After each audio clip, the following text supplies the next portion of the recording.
Hello friends, welcome to Sasi's cook-up. இன்றைக்கி நம்மளோட recipe என்ன அப்படின்னு சொல்லி பார்த்தீங்கன்னா, கொத்து எக் இட்லி தாங்க. சிம்பிளாக ஈஸியாக டேஸ்டியாக செய்ய போகிறோம். ஃபஸ்ட்டு ஒரு பேனில் வந்து 2 ஸ்பூன் அளவுக்கு ஆயில் ஊற்றிக்கோங்க. எண்ணெய் நல்லா காஞ்ச பிறகு கடுகு போட்டுக்கலாங்க. கடுகு நல்லா வெடித்த பிறகு கொஞ்சம் பச்சை மிளகாவும் கறிவேப்பிலையும் நம்ம சேர்த்துக்கலாங்க. நான் 2 பச்சை மிளகாய் சேர்த்துருக்கேன். உங்களுக்கு வேணும்னா காரம் அதிகமாக வேணும்னா இன்னும் கொஞ்சம் எக்ஸ்ட்ராவாக சேர்த்துக்கோங்க. ஒரு பெரிய வெங்காயம் வந்து கட் பண்ணி போட்டிருக்கேன். நல்லா வதங்கட்டுங்க. இது 6லேருந்து 7 இட்லி வரைக்கும் நான் எடுத்திருக்கேங்க. இட்லியை வந்து நல்லா வேக வச்சு ஆற வச்சு அதுக்கப்புறமா உதிர்த்துக்கோங்க. நீங்கள் மீதமான இட்லியில் கூட இதை செய்யலாங்க. நல்லா வந்து வெங்காயம் வதங்கின பிறகு 2 முட்டை வந்து உடச்சி ஊற்றிருக்கேங்க. இது வந்து 2 பேருக்கு போதுமான அளவாக இருக்குங்க.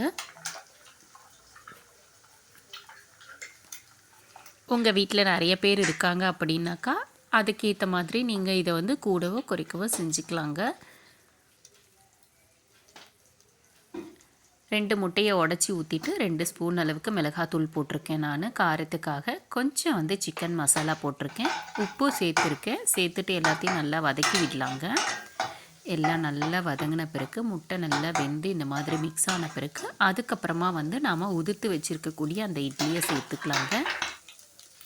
எந்த விதமான சாஸும் நம்ம இதில் சேர்க்க போகிறது கிடையாது. எந்த கெமிக்கல்ஸும் கிடையாது. அதனால் ரொம்ப ஹெல்த்தியான ஒரு டிஷ் தாங்க இது. ஈவினிங் டைமில் வந்து குழந்தைங்க ஸ்கூல்லேருந்து வீட்டுக்கு வரும்பொழுது ஸ்நாக்ஸ் ஏதாவது சொல்லி கேட்பாங்க. ஸோ அந்த மாதிரி டைமில் இந்த மாதிரி டிஃப்ரெண்ட்டாக ஒரு இட்லியாக கொடுத்தா அவங்க சாப்பிட மாட்டாங்க. அந்த டைமில் நீங்கள் இந்த மாதிரி ஒரு கொத்து முட்டை இட்லியை வந்து செஞ்சு கொடுத்தீங்க அப்படின்னா சூப்பராக சாப்பிட்ருவாங்க. ஃபைனலாக பெப்பர் தூள் போட்டு இறக்கிக்கோங்க. அவ்வளோதாங்க, சூப்பரான ஒரு கொத்து இட்லி ரெடி.